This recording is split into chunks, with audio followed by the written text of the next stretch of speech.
If you've ever felt like the third wheel, this podcast is for you. If you love Wheel of Time, this podcast is for you. If you're bored and have nothing better to do, this podcast is for you. Join Rob, Megan, And Jenn in celebrating the Wheel of Time and its statistically best fandom and ridiculous gaming skills, and probably a few cocktails. and find out which one of them will be the third wheel this time. This is three-wheeling. Hello! Hello! Is it going to disappear now, or is it going to stay up? I don't know. The intro's being weird on me today. Wow. Everything's laggy. It is. Everything is delayed. Why is it It not is switching? delayed. It still says 55 on it, too. Like it's It thinking does. about it. Let me. Oh, I had There to we hit go. the stop button. There we go. There we go. I had to hit the stop button. Hello, everyone. Welcome to Hello. episode 60. Holy moly! Ooh. Yeah, this is episode 60. Well, episode 60 are the ones we've released, because there is a couple that we lost Oh, one yeah, the somewhere. lost And episode, yes. there is a lost And there was- episode, and There was one I was like, you can't release that. Why? I don't remember I think that why, was but- the lost episode, wasn't it? that was because I somehow found the lost episode. But yeah, we have an episode we Right. recorded that we didn't release, that we decided not to. We kept that under the wraps. But yeah, hello everybody. We're back. It's been a few Hello, weeks. everybody. Hello. Yes. People have been It's good to be doing back. things and having fun. It's good to be back. Yeah. It is. I'm doing It's good things, to be back. having fun, doing a short one after WalkCon. Yeah. Jen's that was still cute. sick. I'm still sad. You have con crud? No, she's I had know. this for like 3 months. No, like 4 or 5 at this point, like since March. Have you been seeing a doctor about this? Yeah, and I'm going Just to a new recently, doctor. though. Well, I've tried to get into my doctor. Oh my God, shame from the sister. I tried to get into my doctor back in June, and then like it was a whole thing. Like the office didn't lost my messages and stuff, and then I saw her right before I called her while I was in Michigan, and she sent me antibiotics, and then I saw her between getting home from the long road trip and going to Comic-Con, and then I called her again and talked to her yesterday, and I'm going to see an ENT next Friday. Nice. Yeah. I was like, is that your kids running around because of cupcakes, or Meg's kids running around having fun? It's my kids running around. Well, because I'm in the basement, so you can hear the steps above my head. Yes. Wait, Laura is said she fun. picked up crud, but I think it's from the show she worked last week, not from Con Crud. I don't know what the hell happened at WalkCon this year. There was no Con Crud. Am I I wrong? heard I heard there was no con crud.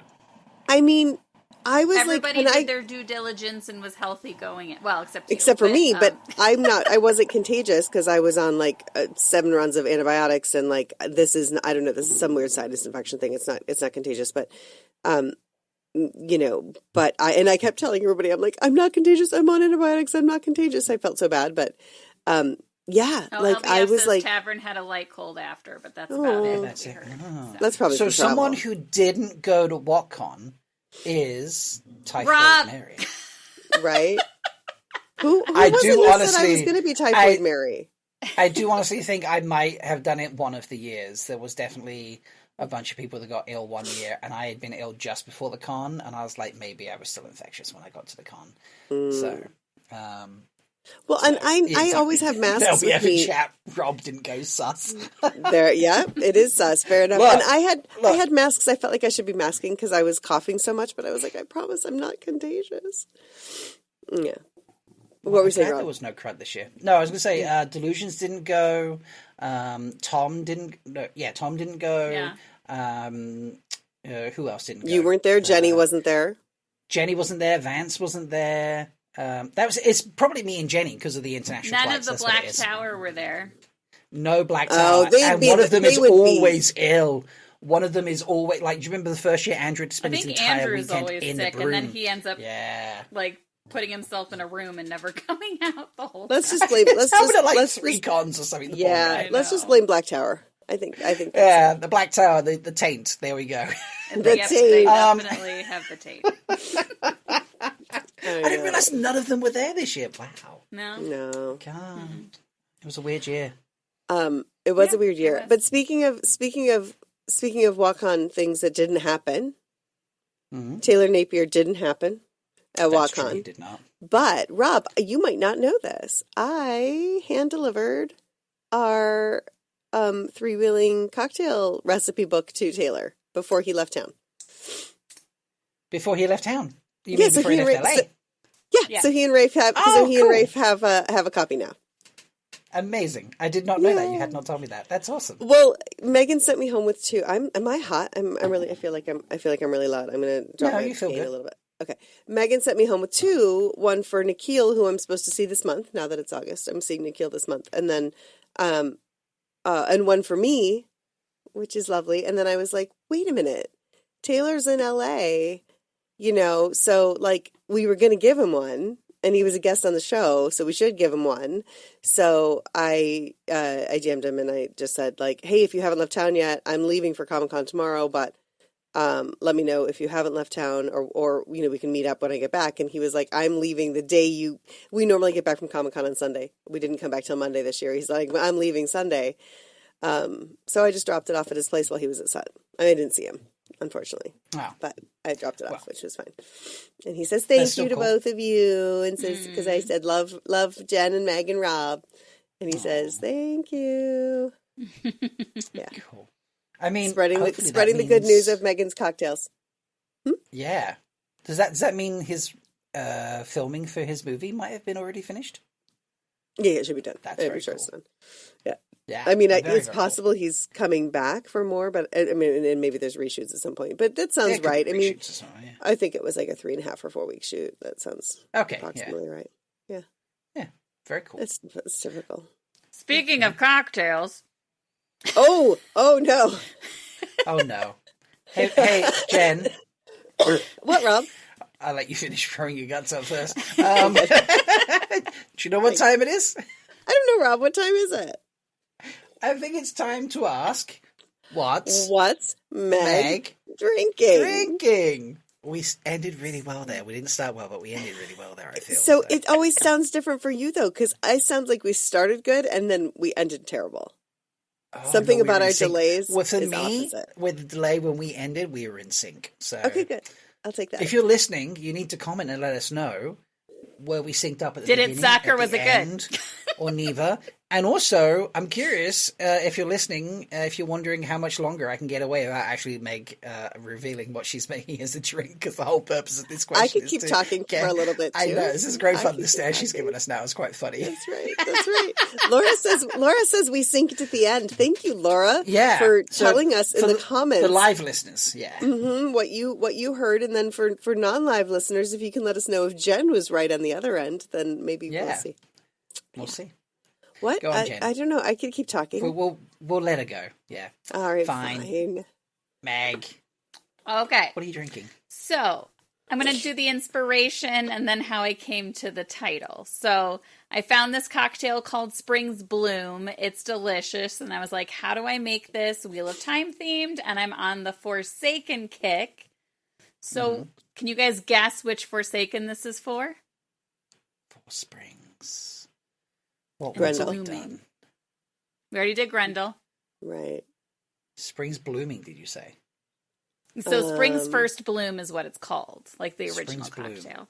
Sindane? Nope. Who likes? Does one of them like flowers or something?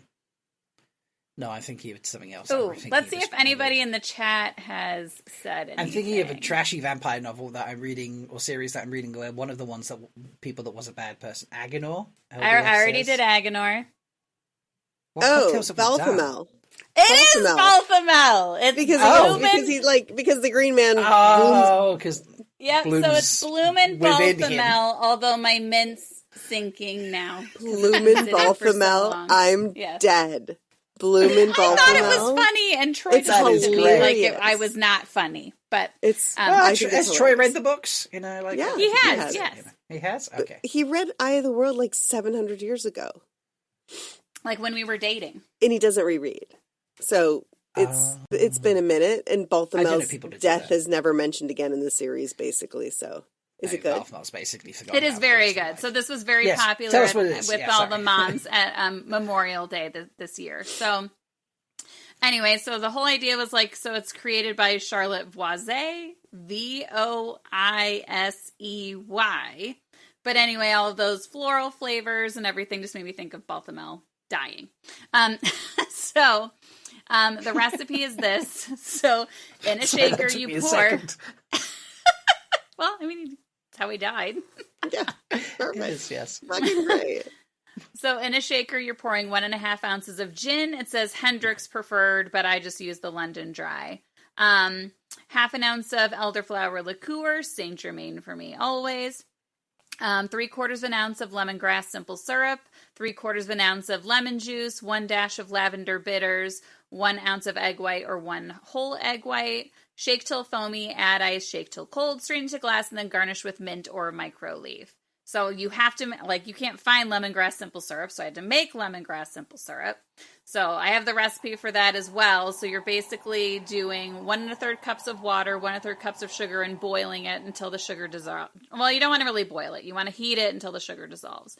Then you're removing 2 outer layers from the lemongrass stalks, cut off and discard the ends, cut into small pieces. Then you're mixing that and the sugar mixture in a blender, and you're letting it sit for an hour. Ooh. And then you have to strain all of the lemongrass out, and then you have your lemongrass simple syrup. So cheers. Love that. Cheers. Blending it in the blender. I gotta ask because I make simple syrups. Couldn't you just potentially just muddle it or really chop it fine It's and just really toss it hard, Yeah. so I don't think it will incorporate as well. in? Interesting. Yeah, it might not. That's true. Yeah. Because I mean, like that. my knives have a really hard time cutting through the lemongrass. Yeah. I don't Which know if I could do get still through cut it into smaller pieces, but Mm-hmm. But that's interesting. Yeah, the blending. I guess I mean, would that make might say it something about easier. your knives more than the Perhaps. lemongrass. Yes, yeah, but also All right, Meg. I'm afraid sorry. of good knives. But simple syrup to me is simple, and if you have to strain it, it is no longer simple. Yes. Did I this is never tell you my good knife story, lemongrass Rob? syrup. No, but maybe we should not scare the listeners, and you can tell me after the show. Okay. Yes, for sure. I did used Meg, to I have work a challenge in a for you this restaurant. week. Yes. Okay. Well, I have a challenge for you this week. I have a copper cup here Ooh, that I stole from a pub that I worked at many years ago. We got So a them, mule. and they were doing Reka vodka copper cup thing. I am not going to be drinking a mule from this. I am going to be drinking something else from this, and I want you to guess what random alcohol item I am going to put in this copper cup today. the only clue I have is a copper cup. I mean, not maybe the copper cup is not a reveal, but I don't know. I saw this. I'm like, oh my god, I'm going to drink that out of this copper cup because Meg will lose her mind. Oh, Wine. Yes, I'm going to drink some red wine out of it today. I knew it. wait! I can't even follow those threads. I have no idea how you got there. Also, which apothic is that? I have to ask. So this is just Apothic Red. I was looking Okay. for a stout in the supermarket yesterday. I'd completely forgotten about recording this week because it's been a while since I buy them so effectively, repeatedly. And I was just like, it's not a big shop. I can't go to can't be bothered to trek out to the big ones where they'll have a selection, or go to the stout place. And I come across wines. I'm like, oh, I'll get a nice wine. And then for some reason, this label just appealed to me. It's Apothic Red. It's just like a blend, basically. So this is, Yeah. it's, I like Apothic. We drink Yeah. a lot of apothic. okay, Californian Red. I just liked it. I don't know. So, and then I was like, I'll get the wine glass But out. yes, and then I you're saw the right. copper I'm cups, deeply like, offended. Freak Meg out. I'll do that instead. That's So I don't hilarious. obviously have. I don't have the can cracking noise, but you can hopefully I can get some glugging in Here's the a glass pop. for you. So we'll try that. Wait, here goes the Oh, plugging. it's a I'm screw sorry. top. Oh. I'm sorry. I have nothing against screw tops. Just we don't I don't get know. Could the you hear that? popping. That was the fakest ASMR. ASMR sound I've ever heard in my life. It was so good. Megan, you're frozen. You're frozen with your glass with your glass held up. I have to take a screenshot of how Yes. she's frozen because it's perfect. You But really Maggie, do. you're gonna have to come Can back. you hear me though? You probably have to join and rejoin or something. You I'm can't hear guessing, me. but it's look at her because she's literally cheersing you. That's amazing. I think she's frozen. There we go. She's left. yeah. And she'll come back. So I think she was frozen, but it looked like she just paused in disgust at me, to be honest. Exactly, it did. But that ASMR was amazing. I mean, I can't wait for you to listen back to it. It was bloody perfect. Oh, okay. I was going to say mead. I was going to say mead out of your copper cup, but if you have to tell me if you can find this. Apothic used to make, and I don't think they make it anymore. And I'm so disgusting. Most people think I'm the grossest person on the planet that I liked it, which is I think why you can't find it anymore because I think they discontinued it. Oh, she's still drinking again. She's in the. Yeah, she came back and she was in the same. You'd frozen, Meg, and you froze. Am I frozen still? No. But you were before you left, and you were frozen with the drink like here, just sort of giving me a judgy look. And then when you came back in and had the camera turned on, and you were like basically giving the same look whilst taking a drink, I'm like, she hasn't moved. Yeah. Yes. She wasn't frozen. She was just, She's going to give you the judgy look for the constantly drinking. I know, for the wine that I can't get anymore. So I had it first in California. I actually had it at the Warner Brothers holiday party, and it's Apothic Brew is what it's called, Apothic Brew, and it has cold brew or espresso in the wine or something. Oh. And I was like, red wine and coffee at the same time? Dial me in. And I loved it. I remember my assistant Mads at the time came running up to her. She was like, Jen, wait till you see what they have. And I was like, oh my God, take me to them. And then I loved it. And then I couldn't find it. I found it in one store out here once, and then I could only find it in Michigan. So I would buy it every time I came home to Michigan. Megan was so horrified by it. And I took it to a friend's house for dinner when we were in Michigan once. And the look I got was like, thank you. They were very unimpressed. But anyway, if you find Apothic Brew in England, let me know. I'll fly over and get some. Not currently totally available in UK, in standard UK supermarkets or regular stockers. Yeah, I think they discontinued it because I was the only person. Yeah, it's just giving me alternative options such as basically what I've already got right now. So yeah. Sorry. Quick shout out to Mads, my writer's assistant, who became a writer on my show, who I love and I miss desperately, and who was the one who introduced me to it. Yay, Mads! I miss you. Yeah. I love that when people introduce you to fun drinks. So you drinking anything fun this morning, Jen, or just like a latte or something? I'm drinking a standard latte. I was going to be drinking it out of my other mug, but I made one for me, one for David, and the other one looked nicer, so I gave him that one. This is my Quentin Tarantino mug from Pam's Coffee, his coffee shop. I do love that by the Vista Theater, where we're going to go to see The Odyssey because I can't get a fucking ticket to the fucking 2 IMAX 70mm theaters in Los Angeles. Okay, so I thought there was only one 70mm IMAX in Michigan in Grand Rapids, but then I started just looking on Fandango the other day, and I think the AMC in Livonia is showing it in 70mm IMAX. So we're going tomorrow. You guys have tickets? Yeah. It is fucking sold out through August here. Except for the front row, and I'm not going to the front row. Well, I mean, it's the industry there, I know, so it's not but we have 2. Yeah. We have Grauman's and we have Universal, and I can't get a ticket to the fucking 70. I mean, we're just gonna go see it at the Vista, which is my favorite theater in the world anyway, which is Quentin Tarantino's theater now. He owns it now. He's problematic. I know. I'm aware. Don't cancel me. I do not keep up with some things. I mean, he's not problematic, and he's not a creeper. Well, at least we don't know that he's I'm not saying he is, but I'm just saying there's nothing legitimately bad other than him just being a douche to people in general, and douche to not to people that work for him, douche to other people in the industry. Who did he just bag on? Matthew Lillard. He just randomly was my favorite movie is. Well, I like Matthew Lillard talking all about the big actors taking parts from voice actors thing. He was just talking. Yeah, Matthew Lillard is a hero among heroes. I adore Matthew Lillard, and you shouldn't say anything bad about him. So Quentin's on my shit list right now, but and just because he just likes to mouth off, and that's sort of his brand. It's fine. I mean, there's a difference between being cancelable and being an asshole. Yeah. It's just general assholery as opposed to, which I think he would probably embrace that brand. I think probably would embrace that, yeah. Yeah, he absolutely would. I don't think I'm offending Quentin Tarantino by calling him out for his assholery. Called that right, Jen, yeah. Mm-hmm. I support him on the regular, so, There you go. I did not know about the whole 70 mil. And all right, folks. So easy, chill recording today. We're going to talk about Jen's time at San Diego Comic-Con. We're going to talk about turning the wheel. But apparently, we're going to kick it off by talking about the Odyssey. Yes. Which I have, again, so I haven't seen. I literally know nothing about the Greek story at all. So I'm going in blind. So. There we go. All right. But I want to start. I'm not going to give spoilers, but I'm going to talk about the 17 millimeter IMAX thing. I didn't know. I knew of IMAX, obviously. I've been to an IMAX like a dozen times or so in my life, various movies. I did not know about the 17 millimeter IMAX thing. And there already being like 40 or 45 cinemas in the world that can show it. Something like that. Because not every IMAX is automatically 70 millimeter. Is that also correct? Yeah? Jen's not. Wait. Yeah, there's not that many in the world. Yeah. Yeah, but I mean, like an IMAX theater doesn't automatically mean 70 millimeter IMAX. No, definitely not. Definitely right. not. Yeah, right. Okay.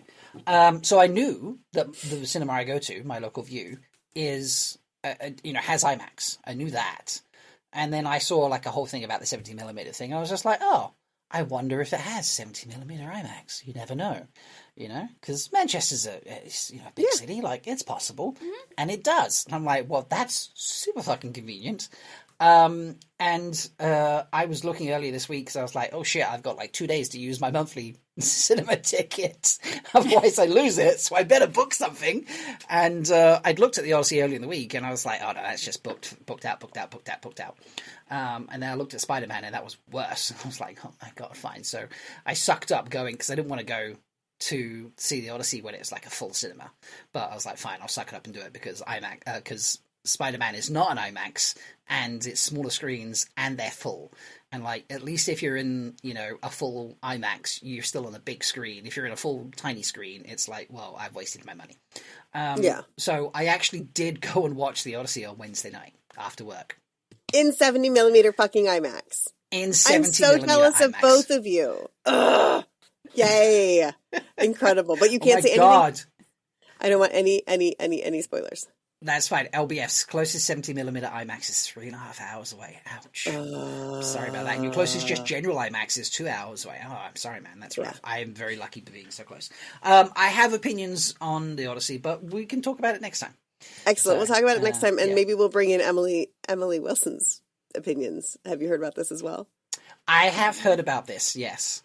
So Emily Wilson Meg is she's an author who did a recent translation of the Odyssey, and it's the one that I had Zach mentioning this. Yeah, and I had Zach read it when he was reading Odyssey in like freshman year, I think, and she is like she's a a Latin scholar, and so she's an ancient Greek scholar, and she translated it and was like, wow, that was translated interestingly. Oh, wait, so was that. Oh, this is interesting, because now, of course, every version of Odyssey we've had, too, has been translations of translations. And she's like, you go back to the original translations, and it's very white male-centric, and, like, there are certain words and things and ideas that are translated kind of maybe incorrectly. And so her translation is apparently very progressive and also, like, maybe a little more accurate, but also very readable. It's a really digestible version of the Odyssey. So people have been super excited about this new modern translation by Emily Wilson, the first woman to translate it, like widespread, I mean, and it's been, people have been like all about it. And so and we know how I feel about this, so I don't know, I'm having strange Sanderson feelings. Because you know that Nolan was inspired by her translation. Nolan was inspired by reading her version to make it. He was like, oh, I like this version of the Odyssey. Like, I like hearing it through this sort of new, looking at it through this sort of like slightly new lens. I mean, it's not a different story. It's just a different translation. Anyway, yes, LBF says, please tell me the original translation specifically mentioned everyone is black. Of course. I mean, but anyway, she fucking bagged on it so hard. Yeah. She was like, I would be embarrassed to have written this screenplay. Like something like that. Like That is basically what she said. Yeah. Like if I'd written this screenplay, I'd be embarrassed to say so, I think is the quote, or something like that. Yeah. Or if I'd written the dialogue or something. If I'd written the dialogue. Did Nolan write it too, or just direct it? Wrote and directed. Yeah, he wrote and directed. Yeah, it took me a second to think about that. Yeah. So I mean, look, like I am all about healthy critique. I think it's important to critique. Obviously, we do a lot of that on the show, and we even critique our favorite things. We could critique Robert Jordan. We critique Rafe Judkins. We critique the show. We critique the books. Like, and then plenty of other things out there. I think critique is important, and also I think it's one thing to say too. Like, I hated it. My opinion. I didn't like it. It didn't work for me. Those are valid things to say. It's okay to be like, I didn't like that, you know? Yeah. But that's fine. That Into the Woods. I went to see Kate Into the Woods, and I came back and was like, I didn't get it. Didn't get it. Everyone's raving about it, and I'm like, it's a bit too wild. You know?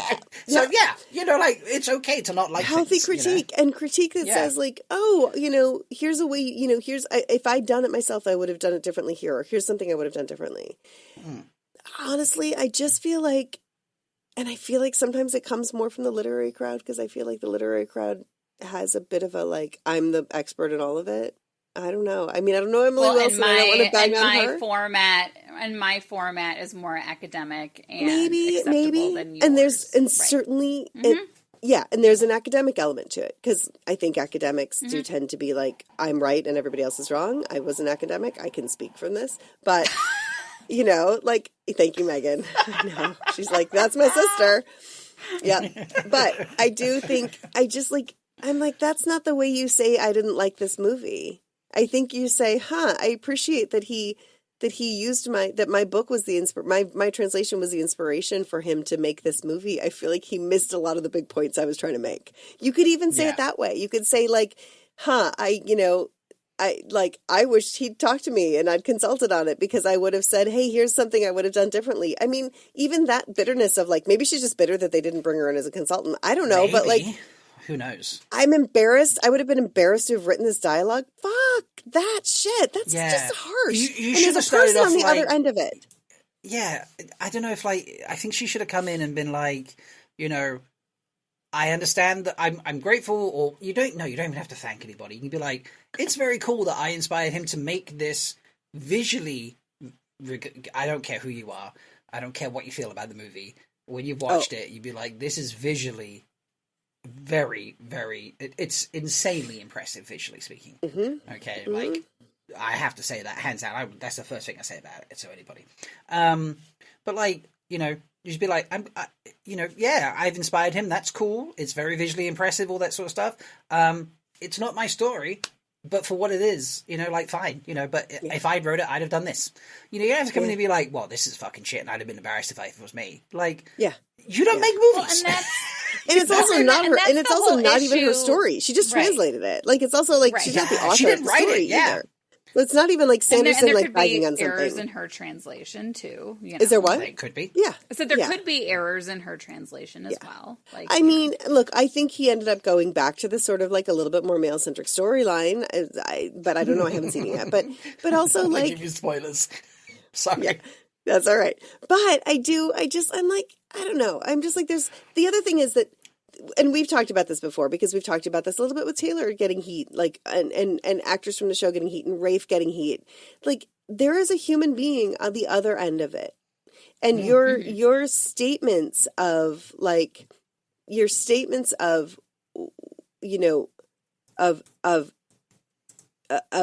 critique statements can be taken by a human as, okay, you have a difference of opinion, or this is some valuable critique. But when you say, you're shit, this is horrible, I would be embarrassed. Like, this, Robert Jordan is rolling over in his grave. You are shitting on his legacy. Blah, those blah, blah. kinds of like, statements. No, you are not an authority on the subject. So well, and also, authority or not, it's just there's a human on the other end who's getting that feedback, and it makes us feel bad. Look, I mean, you know, I'm in the process of adapting even criticism that's constructive will make someone feel bad. Yeah. Like, if you turn around and be like, actually, that worked for me and this didn't, you know, you're not saying like, well, that was shit and this was amazing. You're just being like, that one worked and that one didn't. Yeah. That's still going to make the person, it didn't work. You know, the person on the end is still going to feel bad. So you don't have to be like, I'd be fucking embarrassed about this. Like, you have to be a dick. And then, but also, Sorry, like, that didn't... No. I'm so sorry. I'm going off. But it just like, that didn't work is even like, okay, well, what didn't work about it? I could like reevaluate that. So the next time I write something, I can do it differently, or I can see what didn't connect, where the dots didn't connect. But I would be embarrassed. I mean, obviously Nolan's just going to ignore it, but also just mean. It's just mean. People are mean. I don't like mean people. It is mean. Like, I saw Masters of the Universe the other week, and... Oh, be careful. Megan loved it. Megan loved it. Can we talk about that too? Yes. Sure, we can talk about that. We're going to have fun about this because, folks, I didn't like it. No! Has Jenn seen it? Oh my God, Jenn just literally went across the entire room on a headphone cord. That's impressive. did. I've never known if they stretch. They stretch all the way to turn on the fan. I'm so hot. That's incredible. Let's get a toy. I did see. No, I didn't get a toy. I wish I'd gotten. Fan. Do I have a He-Man toy right here? I don't think I do. Okay, Meg, you go. I know. Meg, you go first. Meg, go first. Tell. Yeah. So, and only if you're open to Rob and I saying things that you might not love. Of course. Okay. I'm not going to be horrible to you. I'm not going to be horrible to the people who made the movie. I'll just be like, I'd tell you the things that didn't work for me, and why they didn't work. So, I will be honest. So going into it, I was a little apprehensive. Hang on. Before I do that, though. Have we all seen the original from the 80s? Yes. But also, okay, so I just opened a Nooner, and then... Stunning. And then look what my... What? Nephew's that's wife also upside down. It's upside down. It's upside down. It says noon high. How many Nooners have you had? Yeah, how many Nooners have you had? That was so perfect. Oh my God. She got that for you? Yeah, I mean, it's like $5 at a Salvation Army. Oh my God. Seriously, we need to be sponsored by High Noon. Seriously. The amount you drink Nooners, we need to be... Yes. You'll have to hang that behind you. I'm going to cut this out as an ad. Just like email it to High Noon and be like, come on, sponsor us. Just there we go. Yeah. Just sponsor. With your drunk face is perfect. Special. Just sponsor us by sending us High Noon. That's all you have to do. You know, send us a full pack per recording each, and there we go. Laura, my bar is full of High Noon from Meg too. It's true. That's hilarious. Oh God, just the Noon High thing. Noon high. So, initially I thought it was the camera had like reversed. You know how it does that? I was trying to figure it out. I was like, and then I was like, oh no, she's got it upside down. Yes. Okay. Anyway, He-Man. Okay. So going in, I was a little... Yes. Wait, go ahead. No, I'll ask Rob in a second. Go ahead.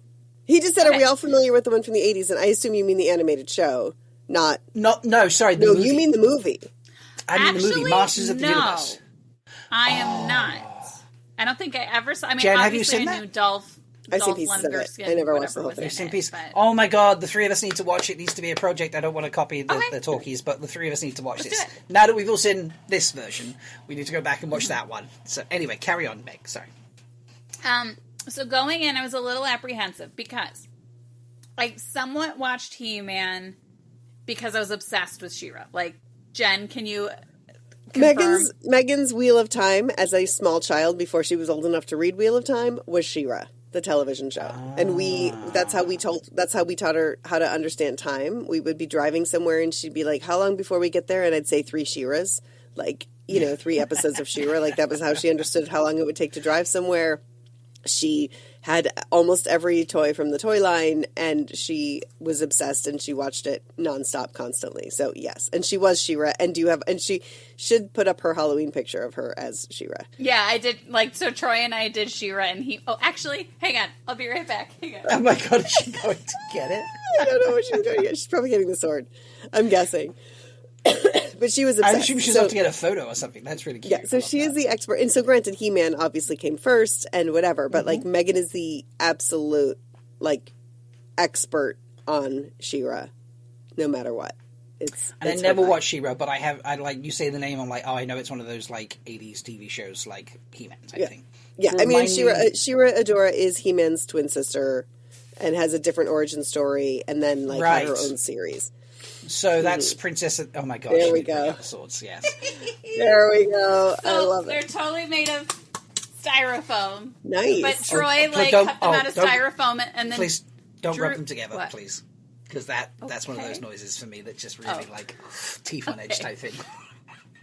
But anyway, Troy drew so them, conscious cut of it them now. out, etc. They're so perfect. They're beautiful. They're great. Brilliant. I love that. They're great. So brilliant. But yes, and then Troy got the bob wig and everything, and it was hilarious. But so obsessed with She-Ra. So going back to He-Man. So I was apprehensive going into it because it almost sounded like they took She-Ra's story somewhat. Because He-Man always lived on Eternia with his parents and, was always a prince, had a wonderful life, etc. Whereas She-Ra was kidnapped by the Horde, raised by the Horde, and, estranged from her family. And thought she was a Horde general until, suddenly she had an awakening and realized, oh my God, these guys are bad, and I have the power to do good. Yeah. So I was a little bit miffed by that from the trailer, so I was a little bit nervous going in. But then watching it, and then starting off first, I was like, oh man, I don't know about this music. It's really cheesy. And then I was like, nope, I'm totally in it. I love it. I love how cheesy it is and everything. And I had a blast. I had fun. I thought it was great. Okay. I love it. Not like a fantastic, cinematic film. No, but just fun. I had fun. And nostalgia fun. Yes, I can give you my Letterboxd review if you want, because I put it on Letterboxd when I watched it. Sure, please. So I gave it 1.5 stars out of 5. Wow. Mm-hmm. A speedy setup leading to emotionless moments in the story combined with shocking effects, especially on Skeletor's face, and a very inconsistent abilities all converge to bring together a big production with a small ta-da. Tried to end with a big message, but it just came across lame. The fight scenes also couldn't decide if they were going to be serious or anything but realistic.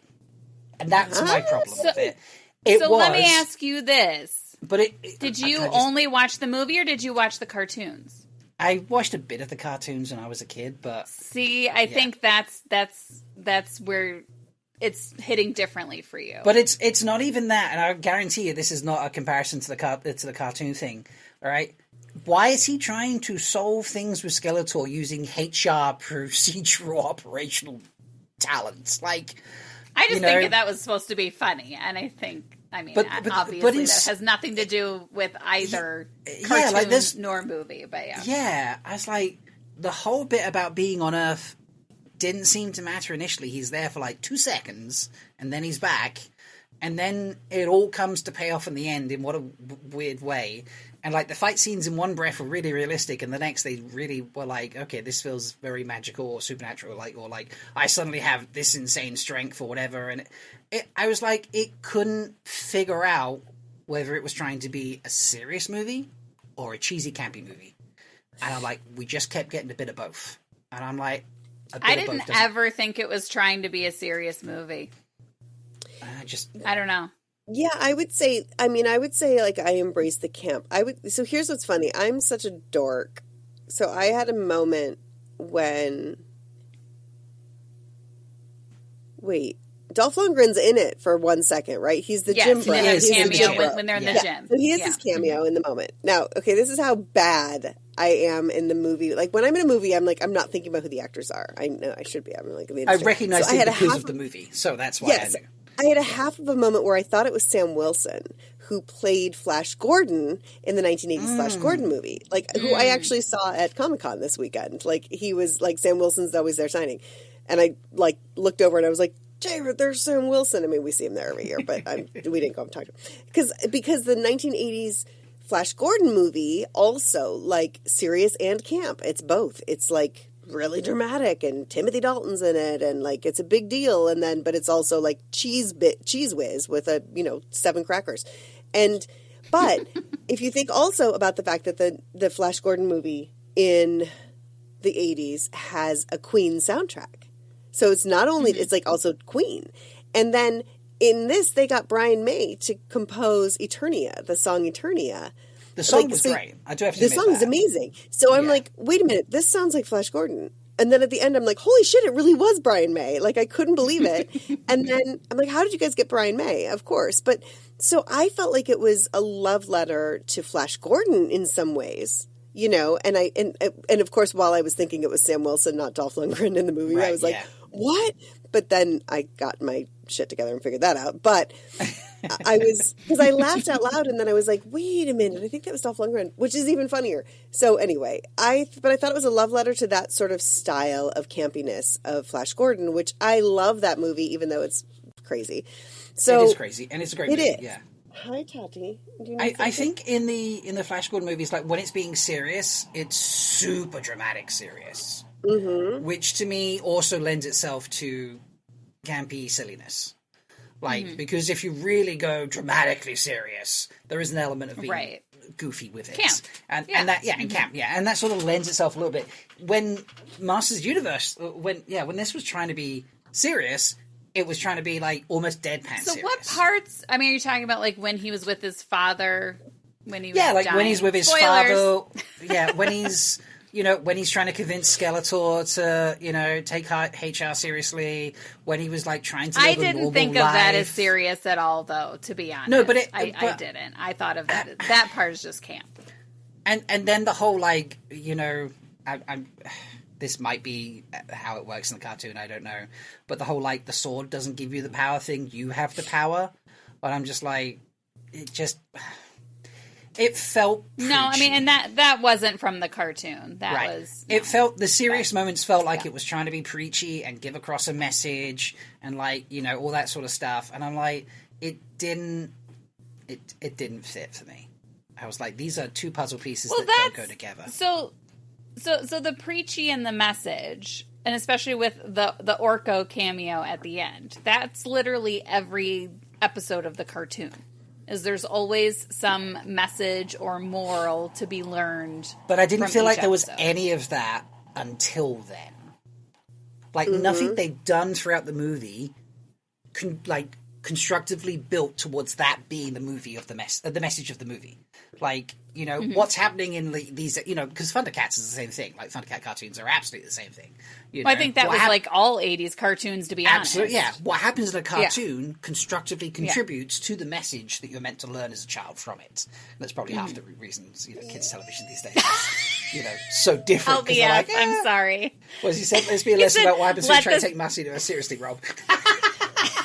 Well, I have to say something about the message about the Orko at the end and about Thundercats as well, because 80s television shows, 80s cartoons, shall we list them off? Transformers, My Little Pony, Masters of the Universe, Thundercats.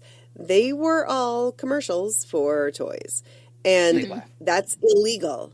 You cannot advertise to children of that age on the show. So if you watched even in early days of cable, if you watched a Disney Channel show, they weren't able to advertise Mickey Mouse products during a Disney show. There were no commercials, but even the interstitials, you can't advertise on your own show.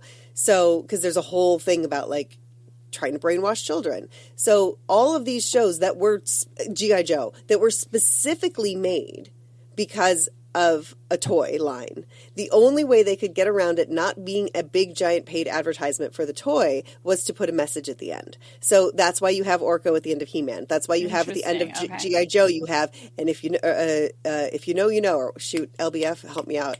Whatever the G.I. Joe phrase at the end of G.I. Joe, there's always if it's better to know. And so they always tried to pretend there was an educational message, social, emotional, or otherwise, but there was some message in there. And if they put that little tag in the end, suddenly it wasn't a commercial.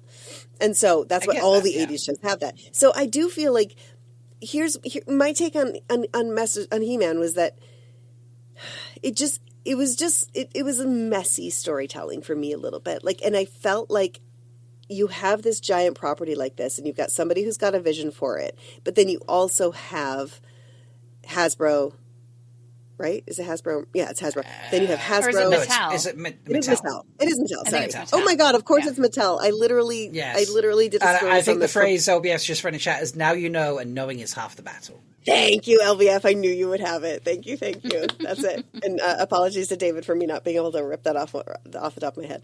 Now you know, and knowing is half the battle. Yeah, I should know it's Mattel because I did a Barbie story when I wrote Barbie movies. I had my meetings in Castle Grayskull. There's a How room. did I not know this? It's not a Next castle. space is brilliant. There's a room in the original Mattel building. Like, this is the building that has like the 1950s like giant machines that look like sewing machines, but it's the machines that put the hair in the dolls. Like these incredibly big, beautiful steel machines. And then there's a room that was completely decorated, like wall to floor to ceiling, as Castle Grayskull. And they were like, "Oh, we're taking your meeting Do you today." have photos from this that you could share? I was not allowed to take photos in that room. God and I damn was it. like, "I need to take a picture for my sister." They're like, "You can't take any pictures in here." Nowadays, they'd be like, leave your phone out because Right. Well, Mattel was crazier than anybody about NDAs. They would be like, "You can't bring in your own laptop. You have to like check it at the front gate." I'm like, "I need to take my notes on my laptop." But then I got a purse that was really small, and like, they didn't even search it for a laptop because they couldn't tell my tiny laptop was in it. Anyway, Maybe we should cut this from the episode. No, it's fine. It's fine. Mattel can't do anything. Pretty sure those NDAs have expired. Probably.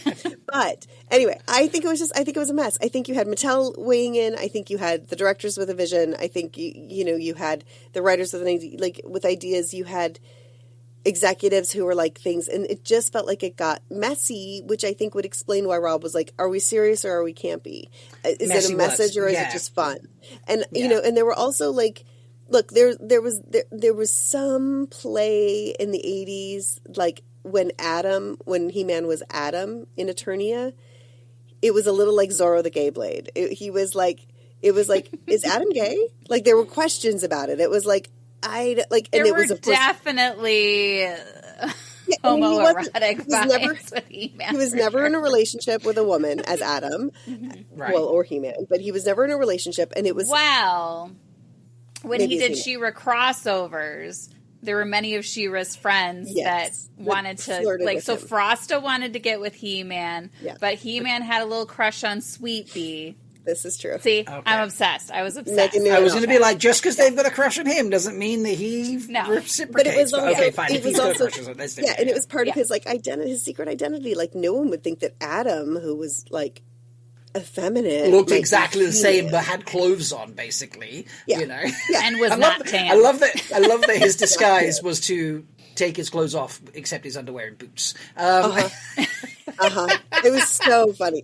But so what I guess I'm saying is that like there were even those like, it was not, I wouldn't say it was any kind of sexual innuendo, but there was like some elements that were like a little above kids' heads, I think, at the time in terms of that. Yeah. You know, but I was shocked because there were like some like blatant sexual jokes and references along the way that I was like, this is in the movie or in the cartoon?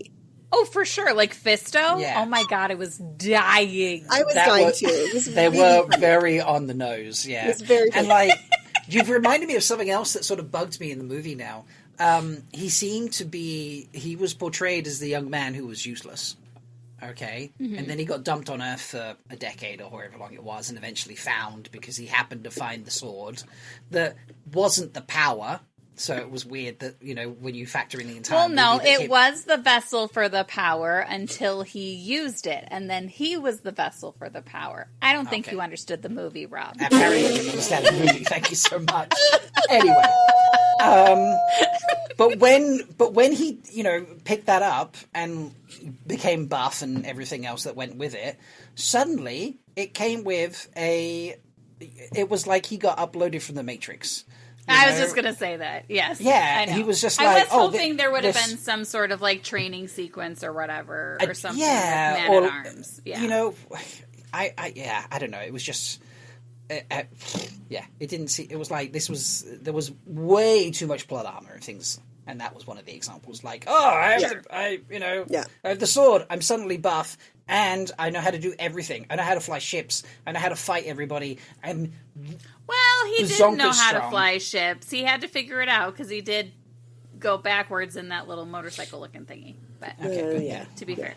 But I did feel like in some ways, I felt like they were trying to justify that whole story of like, oh, is it really just his fake persona when he's Adam, or is he actually kind of inept? Because Adam was sort of inept. Not inept, but kind of. you know? So I was like, oh, maybe they were like trying to justify that a little.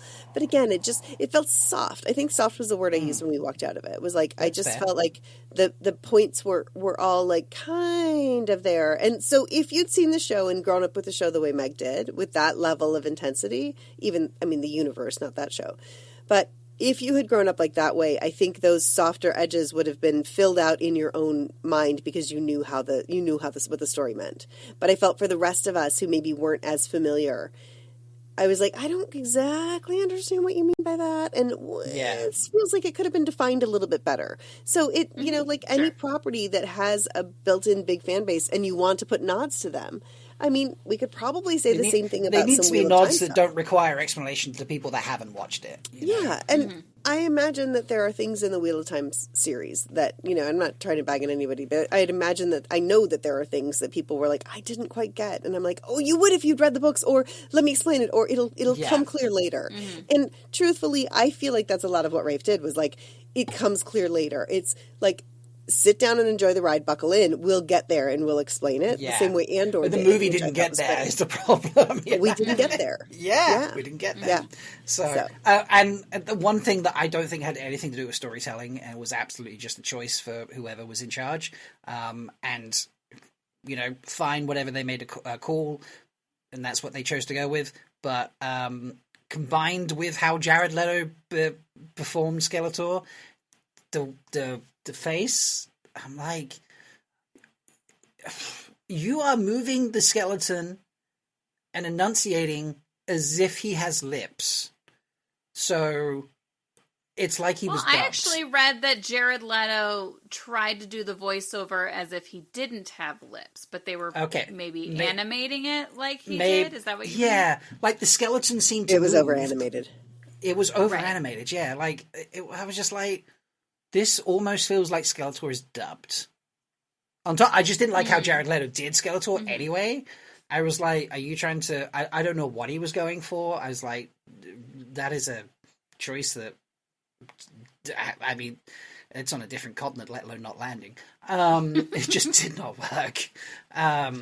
But the animation on the skeleton of his face was... so bad that this may as well have been dubbed. Like, I could probably watch it in Japanese and not realize that it was animated in English. That's how terrible it was, you know, in my opinion. And that, every time I saw his face, was all I could see and really put me off. So that's actually one thing where I'm like, I actually think I don't know whoever made them do it or whether they chose to do it, but wherever that decision came from, whoever had to make that choice was the wrong choice in my opinion, because it just really, it was just like, that's all I could see. And I was like, no. I mean, I just find it interesting that, like, you know, and this is what I found odd. I saw some article that, like, they tried to not use Jared Leto's name at all in the advertisements. He has a bad rap, so. Well, and then I'm like, then why are you paying for Jared Leto? You know what I mean? There are so many people you could have put in that part. I think there's I also think, so you're right, Meg, that like we call it stunt casting in animation, which is when you give somebody, like, you put a star in to do a voice in the film, going back to like Robin Williams days when that wasn't considered stunt casting. But I'm pretty sure he was on set and they did mocap on his face. No, yeah. But what I'm saying is that, like, so stunt casting, the point of stunt casting is to bring in people for that name. There's a new thing, which is surprise. You haven't seen Odyssey yet, Megan, so I don't want to spoil this for you, but there is somebody who's in Odyssey who was not announced to be in Odyssey until, like, it came out. Meg, take your headphones out. Unless you know. Who are you talking about? Zendaya. Oh, she talked about that in interviews. She did, but only right before. It was not right, okay. It was kind of a last-minute reveal. Okay, Meg. Meg, you can come back. Yeah, there we go. You're fine. Okay. Yeah. It was kind of because I did know about that going in. I did too, and Megan might already know, but there's, like, you know, I don't think so. Okay, so because now with social media and word of mouth and excitement, there's the don't tell anybody so and so is in the movie.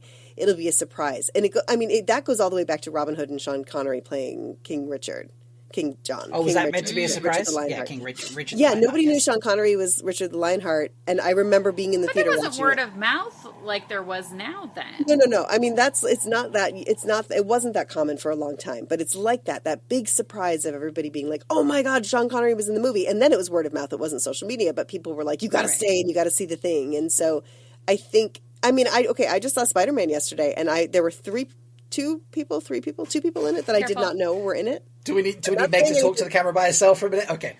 No, I probably can't go till next week because I'm just waiting for it to cool down a bit. So I know I can't go either, and I have to tell you about a potential spoiler that was given to me by our dearest cousin. And I'm okay, you can tell me after. You don't have to. Oh my God, are you kidding me, Tony? Don't spoil shit. Also, I mean, she didn't. Why did I think this was going to be so and so that you? Yeah, why did I think this was going to be Sam? No, no, Jen knew it was Tony. No, she was basically. I mean, it wasn't anything specific, but she just she just said how she felt about the ending, which kind of in itself was. I've not even seen the trailer. A spoiler for how the ending. That's how fresh I'm going in. I've seen the bus advertisements, and that's it. So that's how I know, like, Scorpion's in it and the Hulk's in it. That's the only reason I know, because I've seen the bus posters. I've, like, totally avoided everything. So not deliberately, it just happens. So, yeah. And I do too. And David and I are just with like work and things. We sometimes don't get opening weekend, and then we get spoiled on stuff. And so we were like trying to go see Odyssey right away. And I mean, when we got back in town and couldn't get into. I know, and I do feel like I need to go see Spider-Man as soon as possible too. So I was like, I know let's go. Sadie Sink's character is a huge like thing, and I don't know who she is, and I don't want to know. And I didn't even know Sadie Sink was in it.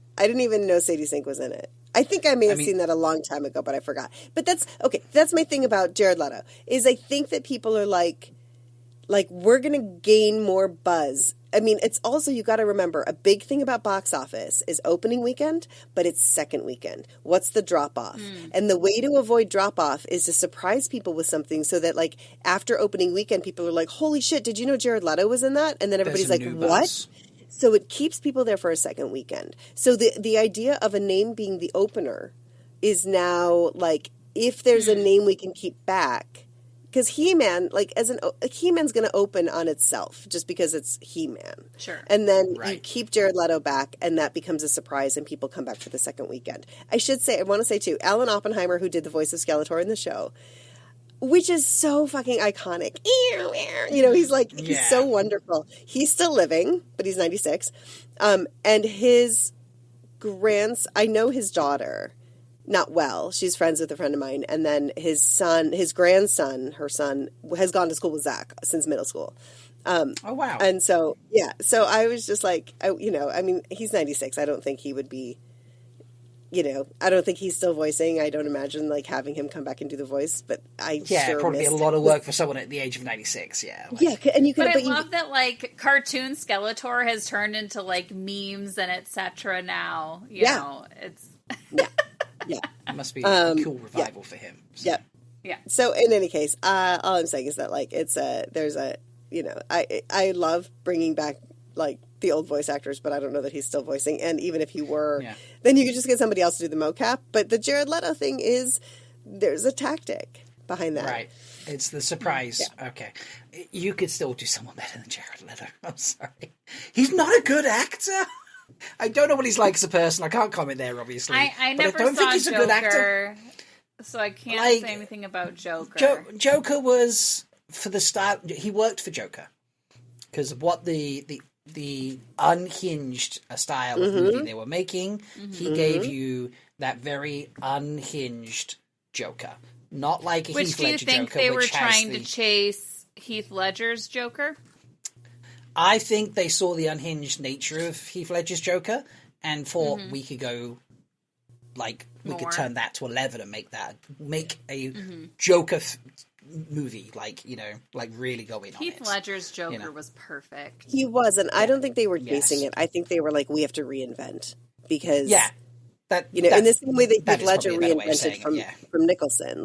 Nicholson's Joker was also classic and phenomenal in its own way. I mean, I love Batman '89. You're not going to get. You're not going to. Didn't Nicholson say that Heath Ledger did a better Joker? I feel like I think he probably did, and it was really nuanced and really wonderful. And I think that they were like, we just have to go even farther in a different, slightly different direction. But yeah, Heath Ledger. I think Heath Ledger opened to the unhinged nature of Joker, which, let's be honest, if you think about the character, is really something he's always should have had. And chaotic, unpredictable, very chaotic, very unhinged. And they were like, to give you a new Joker, like let's take that element of it because it's new. That's not been done before. Like Heath opened the door and gave you that balanced with real clever planning, and then Jared Leto's come in and just give you the full unhinged nature of it and the the really psycho-analyzing side of it type thing. That's the only thing I've watched him in where I'm like, yeah, you did good there. Everything else, I'm like, he's just a terrible actor in my opinion. He's not. He's just Jared Leto. He really has a brand to how he acts in a way. That's kind of how I feel about Matt Damon, which is I'm going into Odyssey with my. I mean, exactly. Do you know how I describe the Odyssey? And I'm curious. I'm going to tell you this now. And then see if it sticks, because I don't think it's a spoiler, because obviously the Odyssey is a very dramatic story. But there was... You both seen Saving Private Ryan?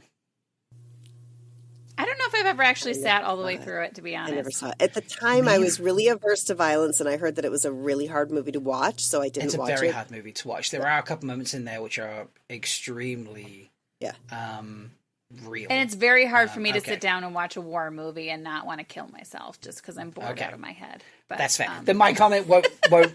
My comment is irrelevant. If anybody's listening and wants to know, my comment has watched Saving Private Ryan. Happy to have a DM slide in. But it was about Matt Damon. It was about Matt Damon. It was about. I mean, Matt Damon is in. Yeah, Matt Damon's in that, but it's not about Matt Damon.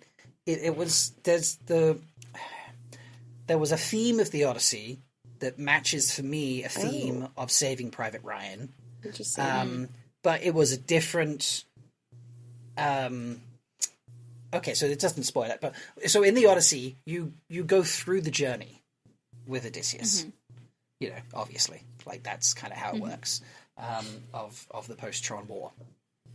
And in Saving Private Ryan, you go back to the people that went to find Private Ryan.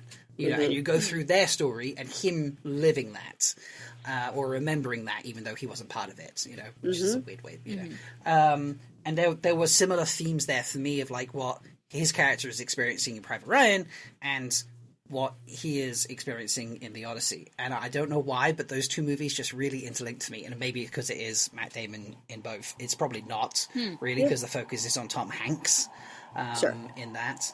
But it's how do we know Mom's in chat? Sorry, I saw her up there. She said something way earlier. Yeah, she said something way earlier. All right, okay. I was like, how about He-Man? She had fun too, Rob. She liked it and had fun. I'm okay if people have fun. That's fine. Anyway, if you no, The Martian is a different kind of thing for me. LBF. We'll have a discussion about that. Anyway, there was a theme when you've watched it both. No, it's irrelevant. You haven't seen Saving Private Ryan. Fair enough. Let's move on. Sorry, that kind of dropped off of its own. I do apologize, people. That's fair, and that's an interesting. Okay, I'm curious now just to see it in the terms of like how the story is laid out and when you've watched it, I can tell you what the themes were because it won't spoil either movie. I'll see if that theme of storytelling, but like theme of the story came through for the two of you. Yeah. Cool. So. Cool. And I'm not going to say anything about Spider-Man, but I saw it. I already saw it. I'm like one of the few. I'm not one of the few.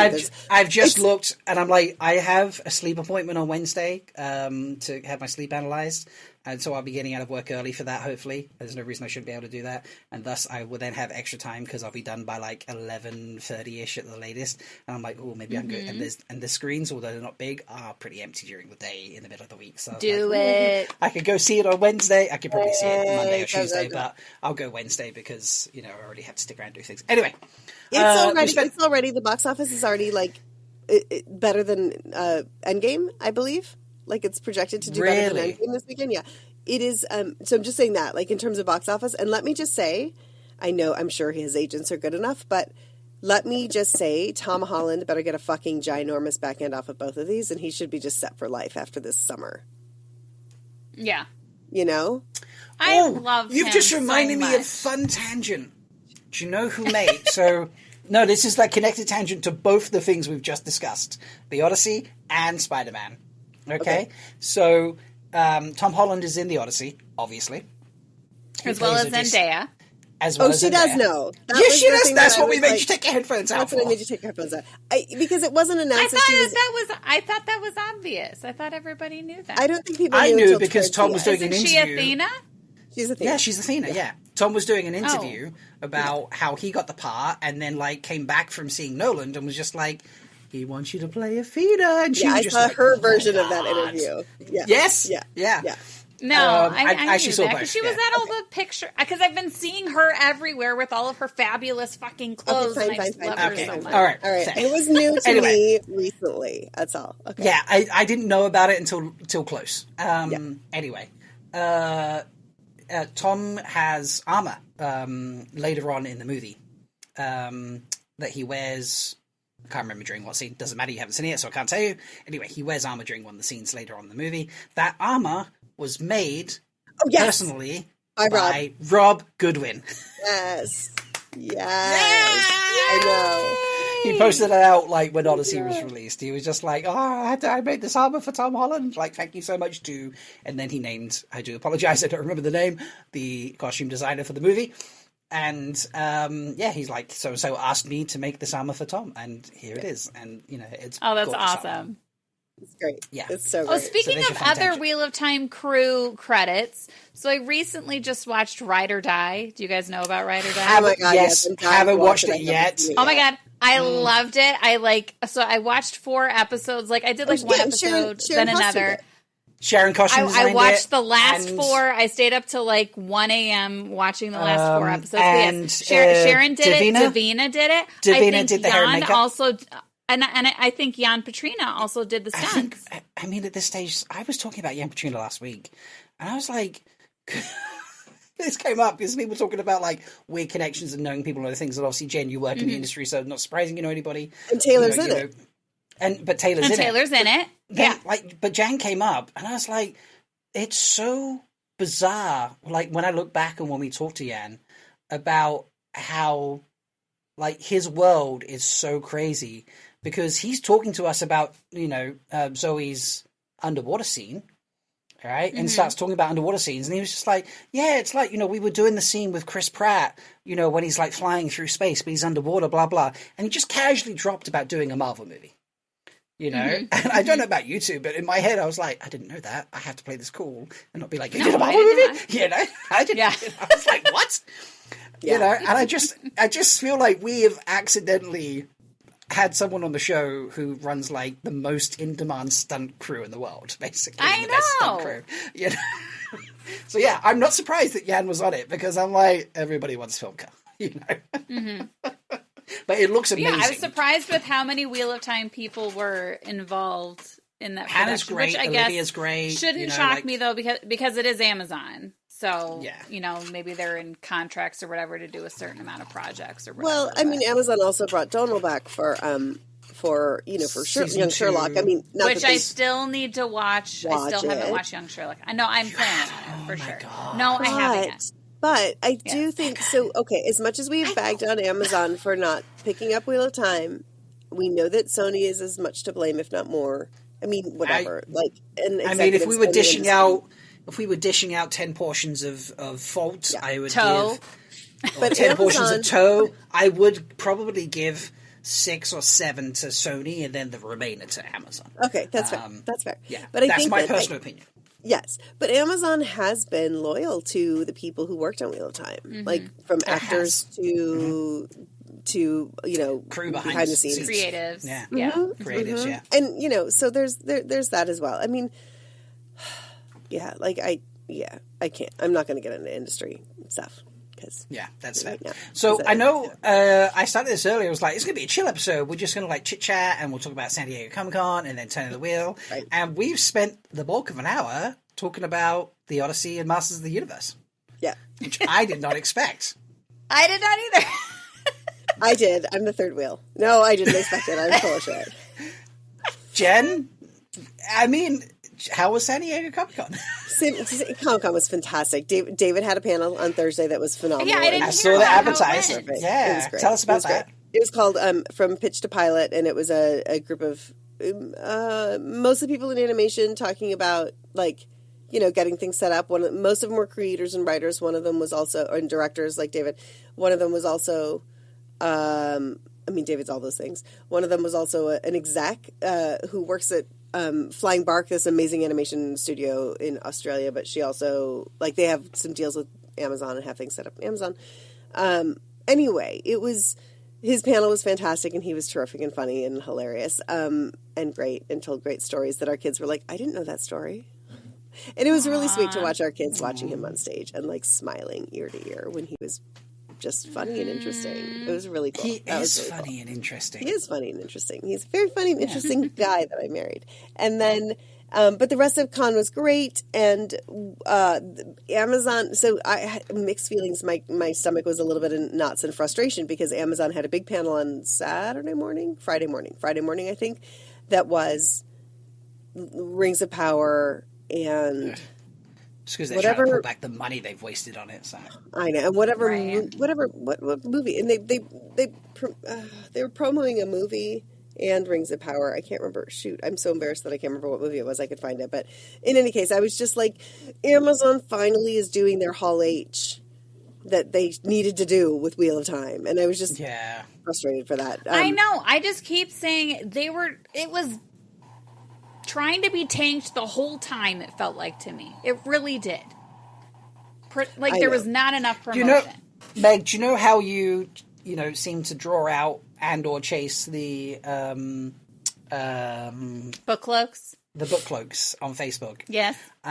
Whenever I see people talk about Rings of Power on Facebook, I kind of fall in that trap. I cannot resist going to the comment section, people being like, oh my God, I can't believe this has been renewed already. Or, oh, look at it. Like, this is how great it is because it's already been renewed. It's not even coming out yet. And I'm like, politely, I say, you're all a bunch of fucking idiots because Amazon were forced to require, like Tolkien required them to do 5 seasons or pay a huge financial penalty. There will be 5 seasons and no more because it's a loss for them. They fucked up. I said that very politely in the Facebook, obviously. I just cannot resist going in and being like, this is a fact. Stop you reporting don't this, have like, all the information. Yes. Stop reporting. Like, I see articles from like websites and they're like, oh my God, amazing news. I'm like, this is not news. It's not news. You are misinformed. It's a fact that this is not me. No, I'm not sharing unknown news. Like, this is well established everywhere. People know this. Right. But apparently you don't. So yeah, I like you with the book cloaks. I can't resist. I don't know why it sucks me in. Good for you. Set them straight. Set them straight. So, but I do like that you talked about Hall H because I know it wasn't San Diego, but where was the Doomsday thing? Yeah, for that was Hall H. Yeah, that was at Hall H. Yeah. Mm-hmm. So, Hall H did you see Grey Deadpool walking around? No, I fucking said it wasn't Grey. No, it wasn't Gene Grey Pool. Deadpool. It was Gene Pool. He was denim. He was in denim. Gene Pool. Oh. It looked great, so I wasn't sure. But Gene Pool. I never saw fine. Gene Pool on the floor. I was so sad. I mean, how Canadian is that, jeans? So, exactly.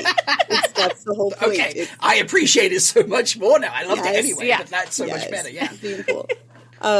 It was because it felt like a bit in Hall H when he was like, Downey's calling him out and this and that. That was a bit, but I think it was him going around. He went all around the floor everything else and took pictures of people all day.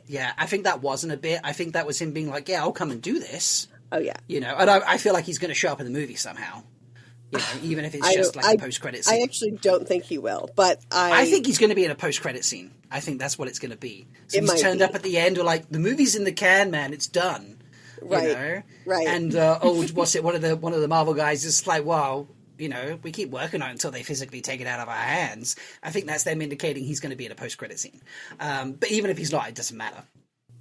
But I think they asked him to do that as a bit, and then he's just like, well, I'll just come to the whole thing. I mean, there Sure. are a lot of people, like, Elijah Wood walked around Comic-Con in costume Yes. years ago. I think so Mark many- Hamill, so or many not, people. not Mark Hamill. I'm sorry. I think Henry Cavill did too. Henry didn't Cavill did it, like loads Yeah. of people. I literally watched a reel 2 days ago, and it's like all the people that have ever walked around Comic-Con in secret, and there was a dozen different stars, including Henry Cavill and Elijah Wood and things like that, yeah. There was an amazing cosplayer there. I think I saw him 2 days in a row because I think it had to be the same guy who was in Lobo one day, like new Jason Momoa Lobo. And it was prime. And then the next day I saw a Minecraft Jason Momoa that was, Wow. and I was like, I think he's 3 inches shorter than Jason Momoa, or 4 inches shorter. I don't think it's him, but honest He's to a very God, tall I guy. wasn't sure. I wasn't sure if it was Jason I would Momoa. have been in a puddle on the floor. Well, most people would have been, and I think because he his face was there, it would have been too obvious that it was. But he was a Right. really good Jason Momoa, and clearly, he's like, I've got a Jason Momoa vibe going on, so I'm going to do all the Jason Momoa costumes. I'm sure he did. He was probably Drogo one day too, but Yeah, that's great. But he was great. It was great. Maybe he was Aquaman one day. I don't know. So I've never been to a con outside of going to JordanCon, WorldCon, and obviously I was going to say outside of running So a con, but go ahead. Yeah, so I've never been to anything that A, wasn't Wheel of Time at least set up, if not focused, and B, had more than 800 people there. So I've never, because what it feels like Comic-Con's always felt to me is just like it's a giant hall with various stands, and then there are occasionally, big, like Hall H stuff, basically, is kind of what it felt like. And now that I know much more about them, I'm like, oh, it's not like that. But I'm like, I'd be going around and be like, take off your mask, take off your mask, take off your mask, take off your mask. Imagine if someone's like, who are you under there? Like, I actually want to know who you are. What would he have said? He's like, I can't say. Like, he must have been putting on a voice or been silent the whole day. Either putting on a voice or putting on an accent or leaning into the Canadian accent or something, or I don't know, or just not talking to people. I mean, bet he just didn't talk all day. Let's see. People in cosplay, people's cosplays are so good and also so clever. Like Gene Pool. I mean, that's not a surprise. You wouldn't be surprised to see, everybody for years, people are like, I'm a female Darth Vader, or I'm a stormtrooper samurai. The idea of mixing things up and it is started at Comic-Con probably For and puns or whatever really well. too. Yeah, and the cosplays are so amazing that people are used to. You walk through con and you're like, oh my God, can I get a selfie with you? And if you're there in cosplay and it's a good cosplay, you're actually not going to have an agenda for that day of seeing anything because you're just going to be stopping to take pictures all day because people want to get My pictures. friend Jess made a 6-foot-tall dandelion staff to take around a Ren fair here in the UK on the day she was dressed as a fairy, and she was literally stopped so many times for photos, and the official photographers were like, so we're doing a photo shoot, by the way. That's and amazing. she had to actually go spend 45 minutes doing a awesome. photo shoot. Yeah. So that's totally valid, yeah. So you can't have your own agenda. Your agenda is to be in people's photos. And so Gene Pool isn't a shocker. And so I don't think anyone would have necessarily been like, this must be Ryan Reynolds. Because the number of I did see John Cena on the floor, actually. Oh, cool. Is he is he just huge? No. I was going to say, did you not know John Cena's not a giant man? He's not big. He's not? No. He's not a giant man. No, he has a giant persona, but he's not a giant man. So Jessica Biel was walking with him, and Jessica Biel's almost as tall as him. I was like, what's happening? Is that actually John but he's Cena? wide though. When I say giant, I don't mean tall necessarily. No, but I mean, he's also he was in a suit. He was in a really cool suit jacket. And then he's built, but I think he also isn't he isn't built up the way he's going to build up for a role where he's got to be built up. But Probably, yeah. He was not as big as I expected. He was very well put together. I'm not suggesting anything other than John Cena is hot as fire, but but he was not. He's not my type. He's not really my type either, but he's very good looking. Mm-hmm. But he walked past they were moving them from a signing back to to go do. So he's walking around with minors and a manager. Yeah. He was some kind of management style person. LBS says John Cena 6'1". That's pretty big. Says David. I mean, but he isn't giant. No, but when we say giant these days, I feel like someone being around 6. Yeah. Well, when you said you saw Henry Cavill, didn't you say he felt very tall? Yeah. Or something. So Henry Cavill is also still very built. John Cena doesn't need to be as built these days. How tall is Henry Cavill? Isn't he Henry 6'3"? Cavill's like 6'2", 6'3", something 6'2" or like that. 6'3". Henry Cavill. LBF, find out He's for a us. dream. By the way, folks, if you're a listener and you don't know who LBF is, he is our champion of information in the chat. He turns up pretty much without doubt every time we record. And considering Savior we're not of always, Priyanka Bose as well. That should be his like underlying title. Yes. Yes. Light Blinded Fool, Savior of Priyanka Bose. When, unfortunately, Henry Cavill's also 6'1". Oh, I thought he was taller than that. Okay. I thought he was taller than that, too. He gives off taller. Okay. He gives off taller. Mind you, apparently I give off shorter, because the first time everybody met me in person, like, oh my god, Rob, you're taller than I thought you were. And I'm like, all right, I'm 5'11", but cool, thank you. Didn't think I was short. I'm not tall, but I'm not short. And they're like, oh, it must be the way you sit on camera. I'm like, okay, because I'm not filling up the screen to the clearly top. you need to sit up more. Yeah, but now side note, and I don't know if I'll keep this or not, I have debated many times, I'm like, I should lower the camera so I fill more of the screen. But the stupid fucking street sign up there, Ogre street sign, I want that to stay in camera, but if I sit my chair up, all right, to fill, I'm then also like an extra foot off my bench, off my my desk, and I'm just oh no, I don't like this, so I have to like, no, I'm just gonna sit down. I'm just gonna look Make yourself short comfortable. Suck it up. Yeah, Be comfortable. Yes. Says your side tangent. I'm Anyway, gonna take my but headphones off for 30. No, yeah, Comic-Con was amazing. It was great, and I didn't see Henry Cavill, but I did see John Cena. Okay, and go take your headphones off if you need to. I take my headphones off for 10 seconds to look for something for Kyle that's right behind me. I'll be right back. Okay. Google couldn't tell me how tall Rob is. That's what LBF just said. I am 179.5 centimeters tall. I think that makes me basically 5'10" by fraction, so I might have like say 5'11". But people are like, oh, you're like 6 foot tall, aren't you, Rob? I'm like, I'm very much not 6 foot tall. So I'm like, no, 5'10". Well, Jenn is way taller than me, so I'm 5'4", and I think she might be 5'9". 5'10"? Yeah, Jenn is a very similar height to me, so that sounds all right. Which, I always complain about our genetics because I'm, short but squat, and she's tall and thin. And I'm like, that's not cool. Genetics. I should be, if I'm short, I should be thin, and then tall needs to be wider to support the height.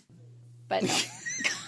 Okay, are you coming at this from a mass distribution level or something? Yes, okay. The ratios are not the same. The ratios don't make it. Okay, well, No. Fair enough.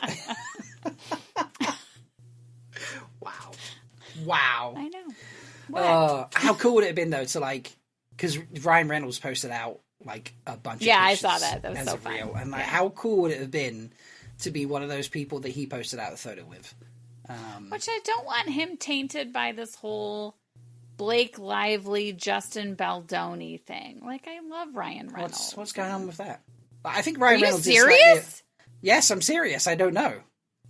Look, I'm up to date with a lot of things. Yeah, I keep up with some things, but there are some things I'm very oblivious to. So do you know the this movie? Is what, Megan, every time you've ever been like, yeah, but what do I bring to the podcast? Okay, please remember this moment because you bring shit like this. Okay, because Jen and I don't know shit like this.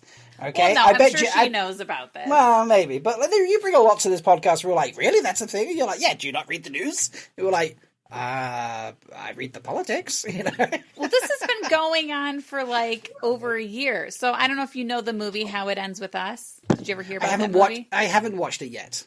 Hero. Jen, we've well done for whatever you've just achieved because it's serious. It sounds like it was a big thing. It was. Hang on one second. We're not important to her. It's okay. Well, they need help right now. We don't need help. That's true. Oh, I just for some reason I hadn't looked at Shaq. I have to go be another hero. Hang on. Okay, that's Jesus. Fine. So tell me the story. So I will fill you in on this. So in that movie, How It Ends With Us, it's Blake Lively and Justin Baldoni, and they're in some sort of abusive relationship or whatever. Right. Okay. But there was this whole lawsuit going on about Justin Baldoni sexually harassing her and texts and things, and Taylor Swift was involved for some of it, but now Taylor Swift and Blake Lively are not friends anymore because Taylor Swift invited 1,000 people to her wedding, and Blake Lively, who is Taylor Swift, the godmother to Blake Lively's children, was not there. So, like, there's this whole thing anyway, and, like, this whole lawsuit, and I don't really remember how it went down, but it's been a huge thing. So, and how does this connect to Ryan? Because Ryan's Blake Lively's wife. Or husband. Husband, yes. Okay. Yes. So, like, I didn't want him tainted by this whole thing, because I love him and I think he's wholesome. I mean, from what you've told me, Blake Lively was sexually assaulted. Yeah, but it sounds like it wasn't exactly clear, and some people are saying, like, that she was blowing things out of proportion or something, and I don't know all the details. Maybe Jenn, you're muted. I know, sorry. I was whispering. Okay. I was filling in Rob on the Blake Lively, Justin Baldoni thing. Because he didn't know about it.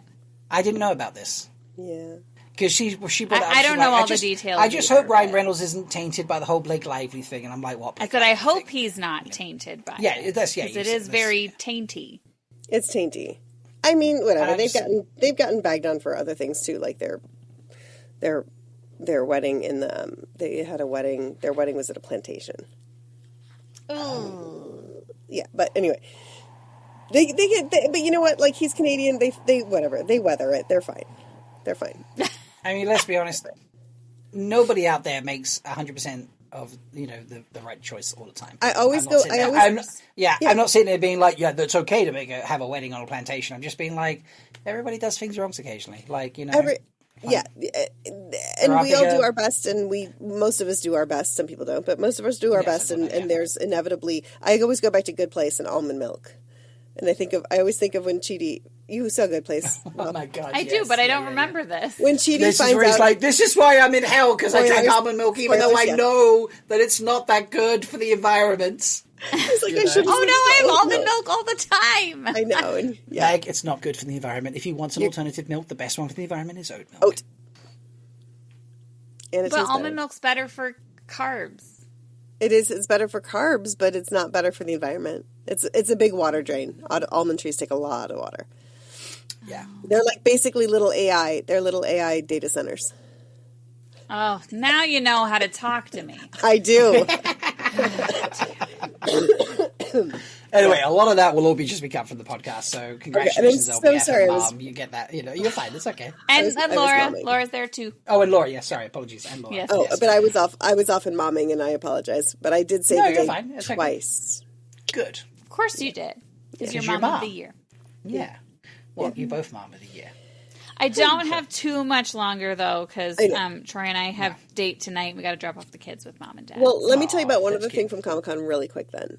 Yes. So, really fast. Well, no, and then I do want to talk about the documentary, too. I'm just saying, like, Yeah, or we talk all about it next week, and we make we can talk about it again next time. Yeah. But the only other thing I want to say about Comic-Con, because this is also a throw to Rob, is that I did go to a panel one day that was a JMS Speaks panel. J. Michael Straczynski, who wrote Babylon 5, also wrote my favorite run in Spider-Man comic books. Oh, cool! Didn't know you wrote comic books. That's really cool. Oh yeah. He wrote animation. He wrote comic books. He writes live action TV. And so when I went up to him after the panel and I was like, hey, I just, I've met you. I had met him before, but I was like, hey, I just, I'm also an animation writer, comic book writer, live action writer, and, appreciate your career and, how mine has, followed it in some degrees. Like, cause I do a lot of the same things, which whatever. And he, and I said, whatever, you do great stuff. So no, whatever. Thank you. And then I said, also, I happen to be also right now doing a Babylon 5 podcast, and I wondered if you'd be willing to come on the pod at some point. And he was like, I can't do podcasts. There's so many right now, and if I did podcasts, I do nothing else. So I kind of have a hard and fast rule. I'm like, cool, I get it, no problem. And he's like, but which one? And I was like, oh, well, it's called Babylon because we babble on a lot, we talk a lot. And he's like, oh, I know it, I've seen it. And I was like, oh my God, well, Jenny and Allie and Gus all say hello. And he was like, hi back to them. And I was like, I said, can I tell them you said hello back? And he was like, of course. And so. How did they react? Oh my God, Allie screamed. This is all me like texting them in Discord 10 seconds after this happened. But Allie was like, I literally just screamed out loud. And Gus was like, big eyes. And then Jenny was asleep because I was texting and it was like middle of the night in Korea. So I was like, and Allie and Gus and I are just going back and forth, and we're all just like, we just cannot wait for Jenny to wake up. And when she woke up, she was like, all in caps, wait, for real? Is this happening? Oh my God, that's amazing. It was really sweet. Oh, I love that so much. Yeah, and so then this week on our podcast, the whole time, Allie's like, I know you're listening, JMS. I want you to know I'm on your side.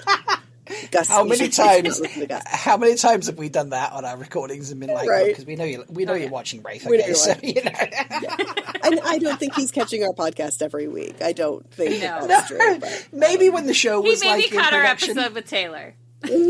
Maybe he caught the episode with Taylor. I think like he was in the background being like, Taylor, hurry up, we got a party to go to. That's right. He actually just watched it live and he was like, get off the fucking phone. Get off the phone with these weirdos, man.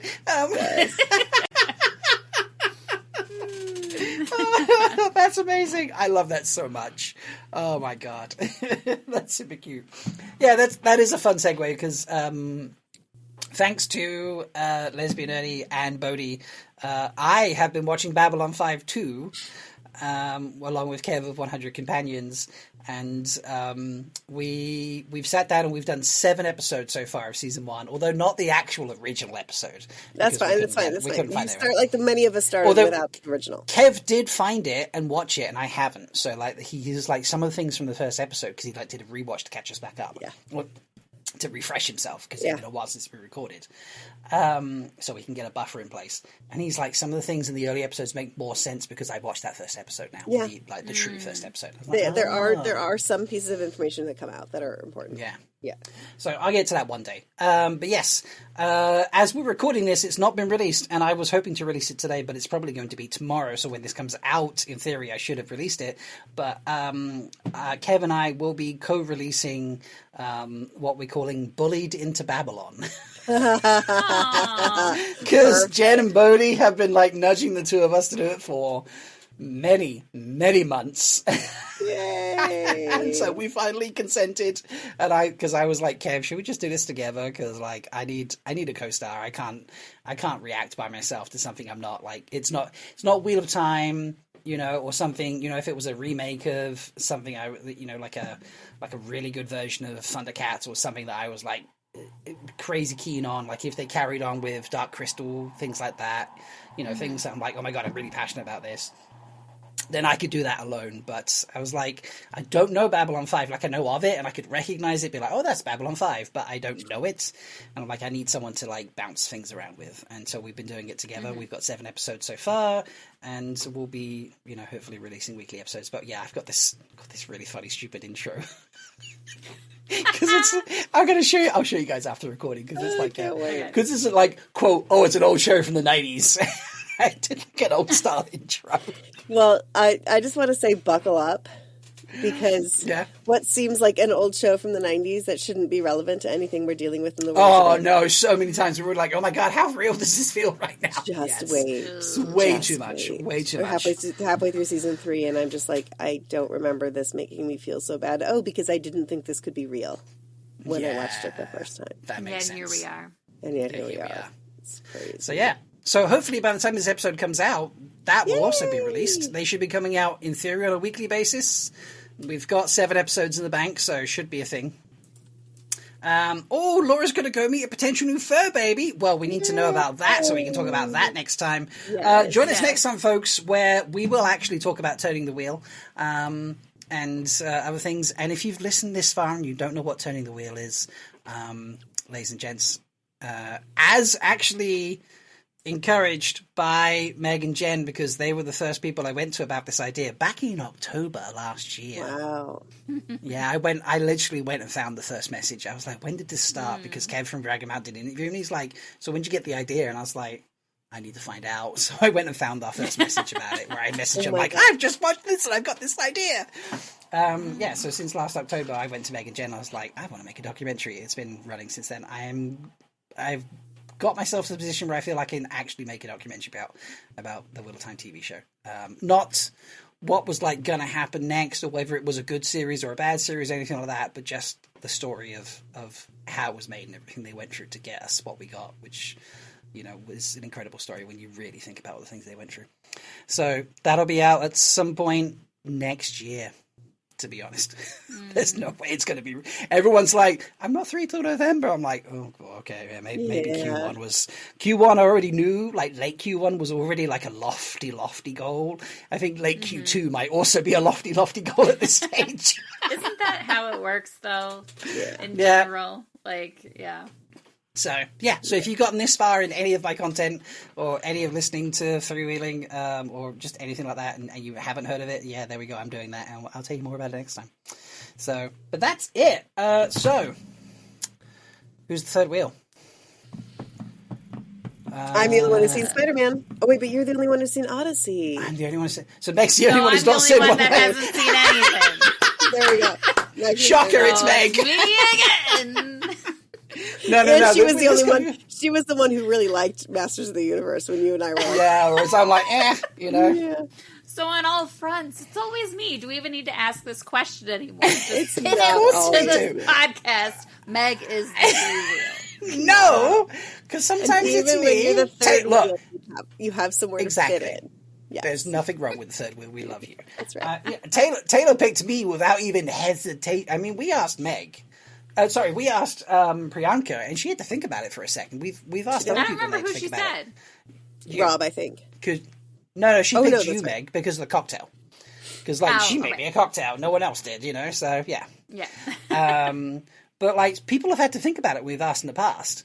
All right, but when we asked Taylor, he was just like, he didn't even take enough time to blink. He was like, "Well, you, Rob, obviously, because you ain't been here, you know." So, so it's not always you, you know. I think we've picked on I Jenn. do almost want to go back and listen to all of the ends of our episodes and get a tally. Oh, get a tally. We should have I a tally. wonder if we could challenge any of our regular listeners to figure out who has been. And I would be willing to lay money that it's somewhere in the 80% of the time it's me. Yep, LBF, yeah, 49. LBF, but out of 60. 80 was the first number that popped into my head, and I'm like, I want to say somewhere in the 70s, actually. Somewhere in the 70% of the time, I think it's Meg. But the point of this podcast is, doesn't matter if you're third wheel, you're still wonderful. Exactly. And something we didn't discuss pre-show, do we have a water positivity? Yeah. My high noon sign. The high noon sign, actually, that was a real My positivity. noon high. The noon high.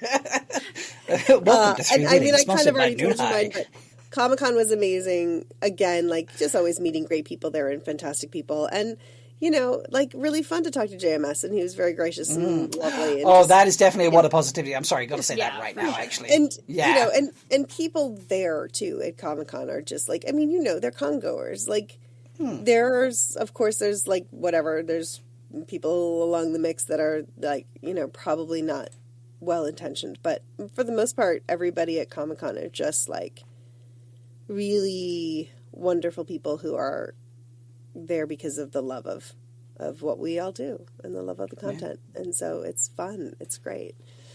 It's fun to be a fan and potentially bump into Ryan Reynolds in a cosplay without minders. So bummed I missed him. So bummed I didn't see him. I don't think I would have questioned it because it's such a clever mashup, and that's the kind of thing you see at Comic-Con that I don't think I would have questioned it. If he'd spoken, I might have been like, Yeah, really? I joked that I would have been like, show your face, but I wouldn't. I would be like, that's a great cosplay. Can I take a photo? And I'd move on, you know? Yeah. And I love that because that means it can continue happening. Yeah.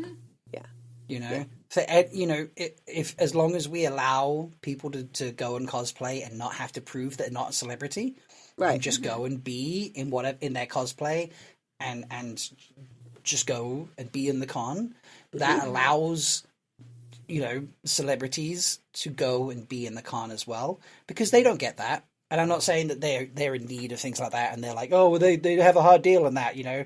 But there are downsides to being a celebrity, and that means you can't wander around in public without minders and things like that, depending on your level of celebrity. So, you know, as long as people can go to cons and be in complete cosplay and hide their real self, that means celebrities can also do that. And then awesome moments like Gene Paul can help, you know. And there probably did you get are any minders celebrity around. things, Jen, for you? What? Did anyone go up to you about Babylon? No, not at, JMS not did. at Comic-Con. JMS did. JMS was like, I know your podcast. This is true. But no, I did not have anybody approaching me as a celebrity. I did not. No. You're a celebrity in my heart. Yeah, you are. Thank you. And also, side tangent before we go, did you watch that reel I sent you, the TikTok? No, you didn't. No, the one you just sent right before when I was like late anyway. So no, I did not. I tried to open it, and it was literally just doing this in a black screen forever. And okay. Fair enough. What about a tiny teaser for next time about the documentary, LBF has asked. Okay, so next time in the documentary, I gave some story about like how it came together for the documentary with the Dragon Mount interview, but I didn't really reveal a huge amount of like detail. So maybe next time you can submit questions, folks, and I'll answer what I can and what I can't. Very good. Yes. I'll share things like maybe some of the people that I have interviews lined up with, because at the moment everyone has crazy schedules and we're trying to figure that out. But yeah, you know, like I don't know. I'll tell the story, which Meg and Jen know because you know they've been there since the beginning. But I like to hear it again anyway. Yeah, it's fun. Yeah, I'm still self-conscious about it being the Rob show. That's not what it's meant to be. But we'll talk about it. So yeah. No, it's all good. Oh, and MalkieriCon's in like a month, people. Yeah, which people. Is really crazy. I need to go to the post office today to send Leia your calendar picture signed in your cocktail book so that she hopefully gets it before she leaves. So I keep meaning to go and I haven't gone yet. Yeah, that'd be great. But yeah, MalkieriCon's in a month. Make sure to come and join us.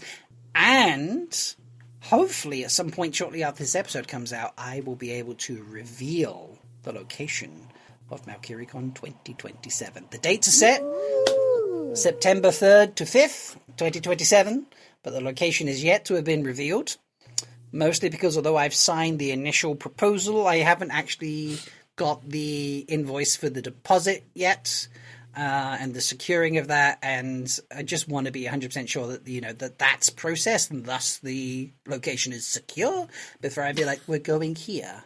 Because signing a proposal doesn't actually guarantee that I will be going there. So yes, spoiler alert from LBF, it'll be in Boise, Idaho. Yes, one of the clues I revealed was very, very simple, and it said Boise, Idaho. No, actually, what did I say? I didn't say Boise, Idaho, did I say? I don't think I said Boise. About potatoes? No, I didn't say anything. So, okay, actually, here's your potatoes, it's Ireland. So, my first clue was the country you're hosting MalkieriCon 2027 sorry, delaying the actor here, has lovely islands. Hint 2 was cross the waters, where a fallen empire left its stone arenas to watch the setting sun. Hint 3, have no fear if you aren't smashing it with these clues. We won't give you the boot.